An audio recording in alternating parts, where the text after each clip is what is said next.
Buenas tardes a todos mis estudiantes de octavo básico. Hoy día vamos a trabajar el concepto de ilustración. El título de la sesión de hoy día, ¿en qué consistieron las ideas ilustradas? Y el objetivo es caracterizar la ilustración como una corriente de pensamiento basada en la razón, considerando sus principales ideas tales como el ordenamiento constitucional, la separación y el equilibrio de los poderes del Estado. Y ahí sigue otras más que vamos a hablar hoy en la clase de hoy día. Bien, veamos lo que son las bases de la ilustración. Lo primero que tenemos que conocer acá es qué es la ilustración. Bueno, la ilustración fue una corriente de pensamiento basada en el uso de la razón surgida en el siglo XVIII en Francia e Inglaterra. Primero vamos a desglosar el concepto diciendo que en qué consiste esto del uso de la razón. El uso de la razón viene de raciocinio, de intelecto, de lógica, de pensamiento científico. Que este modelo de forma de razonar, de ver el mundo, de pensar, surgió en Europa, en Francia e Inglaterra, en el siglo XVIII, un poquito antes de la Revolución Francesa. Y que es tan importante porque nos vamos a cambiar de lado. Ahí sí, es tan importante porque influye la ilustración en la crítica al absolutismo, en la creación de las repúblicas modernas, como en el caso de la República Americana, y principalmente en la Revolución Francesa. Lo que hemos ido trabajando en este tiempo es cómo se traspasó el poder desde un sistema absolutista, cómo la sociedad cambió desde un sistema de antiguo régimen a un sistema de político en donde gobernaba un rey, a un sistema político en donde existió separación de los poderes del Estado, en donde también comenzaron a desarrollarse repúblicas y democracias. Entonces la ilustración, que si bien es cierto, es una corriente filosófica anterior a la Revolución Francesa, influye en procesos revolucionarios como las independencias de las naciones americanas, la Revolución Francesa e incluso la revolución de las 13 colonias que se conoce comúnmente como la independencia de Estados Unidos. Vamos a recordar algunos conceptos antes de seguir con las bases de la ilustración. Lo primero que vamos a hablar sobre el absolutismo. Ya dijimos que es un sistema de gobierno que se basó en que todo el poder se concentraba en la figura del rey y no había constitución que lo regulara. Vamos a ver lo que es la idea de la constitución. También, recordemos, el antiguo régimen es un modelo social, político y económico que existió en Europa durante los siglos XVIII. Sus características fueron que había un gobierno absolutista por un rey, las desigualdades sociales y que esto se manifestaba entre los privilegiados y los no privilegiados, y privilegios solamente para algunos sectores de la sociedad, como los reyes, los nobles y el clero, que representaban una minoría dentro de la gran mayoría de los habitantes de Europa. Bien, vamos a ver vamos a hablar desde la filosofía un poco. Esto lo vamos a analizar en las tutorías, por lo tanto lo voy a ver en forma muy, muy, muy suave. Y desde la filosofía, Immanuel Kant, que escribe un libro que le da nombre a la ilustración, ¿qué es la ilustración? Y dice: la ilustración es la liberación del hombre de su culpable incapacidad. Lo marqué con negro lo que me interesaba que pudiésemos trabajar en la tutoría. Es decir, que la imposibilidad de usar su inteligencia sin la guía de otro. Esta incapacidad es culpable porque su causa no reside en la falta de inteligencia, sino de decisión y valor para servirse por sí mismo de ella, sin la tutela de otros. Atrévete a saber, decía Immanuel Kant. Ten el valor de servirte de tu propia razón. He aquí el lema de la ilustración. Acá podemos un poco dar cuáles son los fundamentos desde el punto de vista filosófico de lo que es la ilustración. Por siglos, un poco tratando de interpretar a Immanuel Kant, por siglos de los siglos, recordemos que estamos en 1784, siglo XVIII, la Edad Media había terminado ya hace prácticamente 300 años, 250 años, y todavía en general el mundo, las personas se guiaban por la opinión de otros. Y estoy pensando, por ejemplo, en lo que tiene que ver sobre la influencia de la iglesia y lo que no permitía, ¿cierto?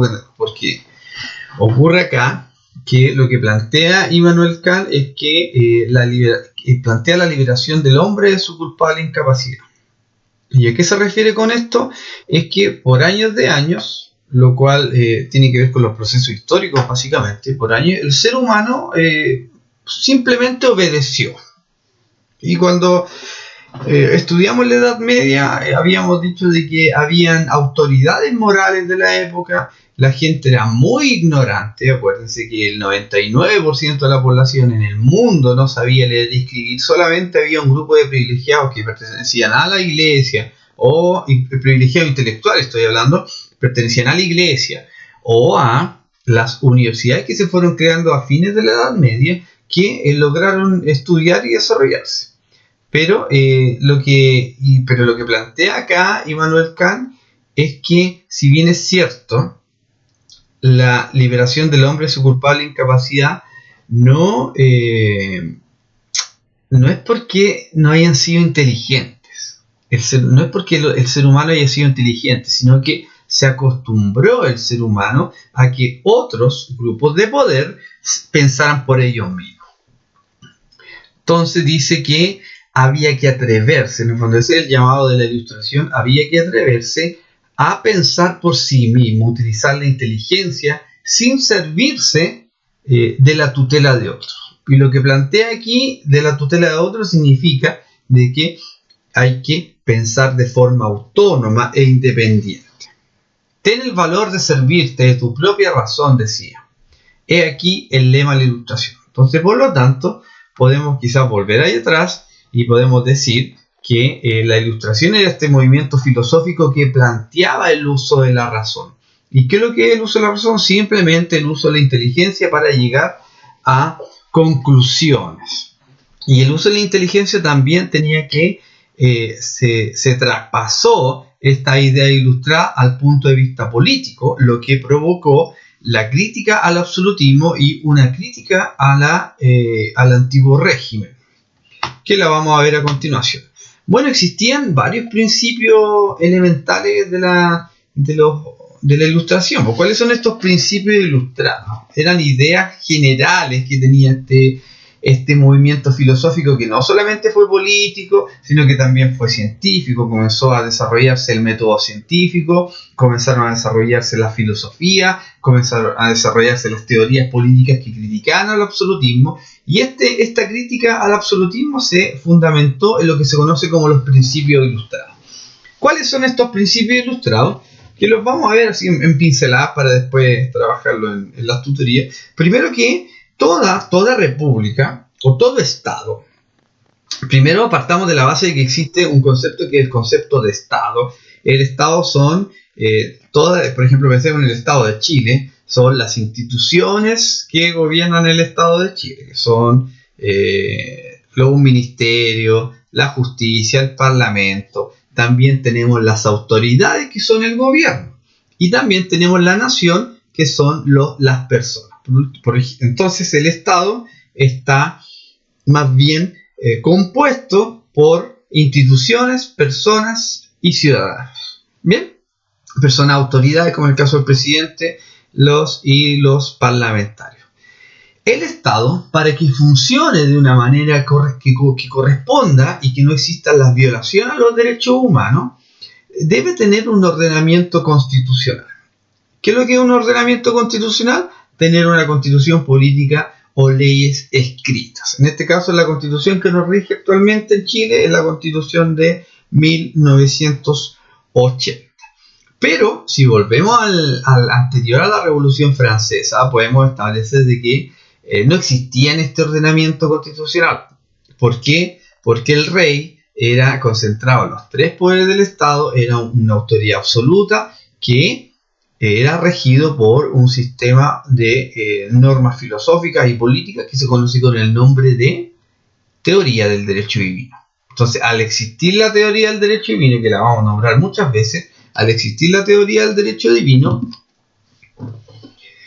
no era necesario, desde el punto de vista del absolutismo, una constitución política. Porque la constitución política principalmente lo que genera derechos a la ciudadanía. En la sociedad absolutista del antiguo régimen, más bien la sociedad del antiguo régimen de antes de la Revolución Francesa, la gente era súbditos.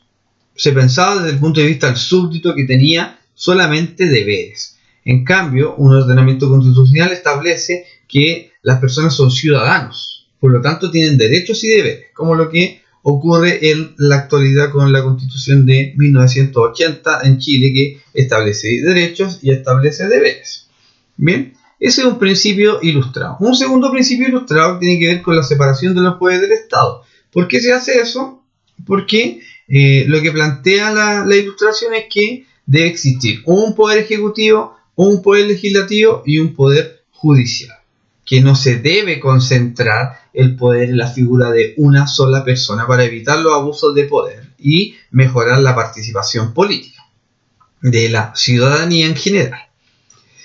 Otro principio ilustrado es la libertad y la igualdad, que en términos generales se manifiesta a través de la libertad de expresión. La libertad de expresión resume lo que son las libertades y las igualdades. ¿Por qué? Porque en un ordenamiento constitucional, en donde exista separación de los poderes del Estado, en donde los ciudadanos tengan derechos y también tengan deberes, uno eventualmente tendría el derecho de manifestar una opinión a través de la acción la acción libre de poder hacerlo.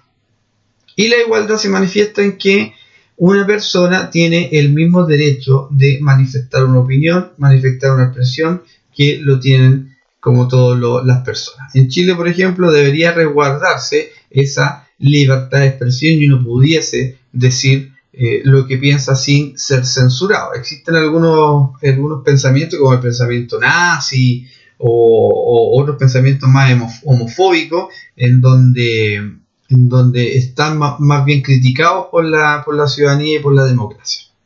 Pero en general uno podría tener la libertad de poder emitir cualquier tipo de opinión, y ustedes también la deberían tener. Bien, así que ahí tenemos 3 principios ilustrados, ojalá que haya quedado clarito: ordenamiento constitucional, leyes escritas, separación de los poderes del Estado para evitar abuso de poder, y libertad e igualdad que consagran los derechos ciudadanos. Sigamos. También existen otros otro principio ilustrado, que son la soberanía popular y el razonamiento científico. Y con esos dos vamos a terminar.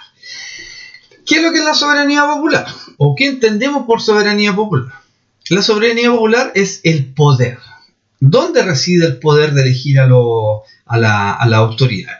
En un régimen absolutista, en una monarquía absolutista donde gobierna un rey, la soberanía radica en la figura del rey, y que emana directamente desde Dios a través de la teoría del derecho divino. ¿Qué es lo que plantean los principios ilustrados de la filosofía de fines del siglo XVIII? Plantea la idea de la soberanía popular. ¿Qué es lo que es la soberanía popular? En el fondo es el ciudadano el que tiene el poder y que elige y que mandata a las autoridades para que ejerzan el poder por ellos. Un poco lo que planteaba Jean-Jacques Rousseau, que lo vamos a ver la próxima semana, que hablaba sobre el contrato social. ¿Y qué es lo que es el contrato social? Uno pierde parte de su libertad de ejercer ese derecho a autoridad y se lo delega a una sola persona. En este caso son 3, porque son los poderes del Estado. Y esto se conoce como soberanía popular. La diferencia entre la soberanía absolutista, monárquica, divina, por decirlo de un nombre, y la soberanía popular es que cuando hablamos del absolutismo, el rey no le tiene que rendir cuentas a nadie, solo a Dios. En cambio, cuando hablamos de la soberanía popular, es el rey o la autoridad que esté presente ahí, ya sea un presidente, un primer ministro, tiene que dar cuenta de sus acciones a la ciudadanía.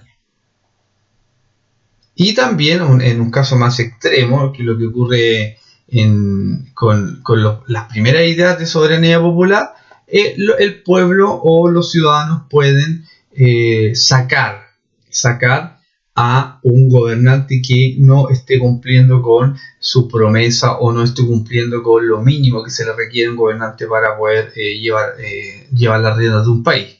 Estoy pensando, por ejemplo, en Luis XVI, que en una medida extrema fue asesinado y se justificó ese asesinato, ese magnicidio, se justificó a través de la soberanía popular porque él, como dirían los juristas actuales, había hecho notable abandono de deberes y no estaba gobernando, sino que los que gobernaban eran otros, los revolucionarios. Por lo tanto, la soberanía popular, en síntesis, es el poder de los ciudadanos que se lo entregan, se lo mandatan a una autoridad, en este caso un presidente. Y finalmente, uno de los otros principios ilustrados tiene que ver con el razonamiento científico. Ya nos acercamos un poco a lo que Immanuel Kant, como le dicen algunos, planteaba en qué es la ilustración, qué es la independencia intelectual. Y la independencia intelectual, como ya se lo había comentado a algunos de los estudiantes de octavo en alguna de las tutorías, quiere decir de que uno tiene la capacidad de poder cuestionar las decisiones, de dónde vienen. Y el razonamiento científico tiene que ver con que primero, para poder establecer algo como verdad, hay que demostrarlo científicamente.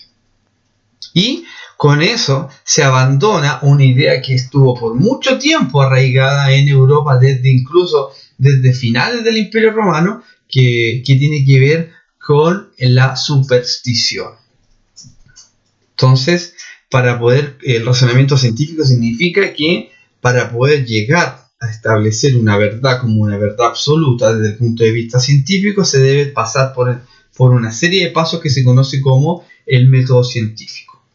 Entonces, desde acá también, esto había partido anteriormente con Isaac Newton a fines del siglo XVII, con Halley, con Galileo Galilei, Nicolás Copérnico, ¿cierto? Que establecieron ciertas bases para el método científico, pero la ilustración le da el fundamento filosófico a esto. Por lo tanto, una de las ideas principales que también tenía la ilustración era la de establecer un razonamiento científico a través del método científico. Bien, así que tenemos estos 5 elementos. Primero, ordenamiento constitucional a través de leyes escritas, separación de los poderes del Estado, libertad e igualdad como principios básicos de la ciudadanía, soberanía popular por sobre la soberanía divina y el razonamiento científico como búsqueda del conocimiento verdadero a través del razonamiento lógico y científico.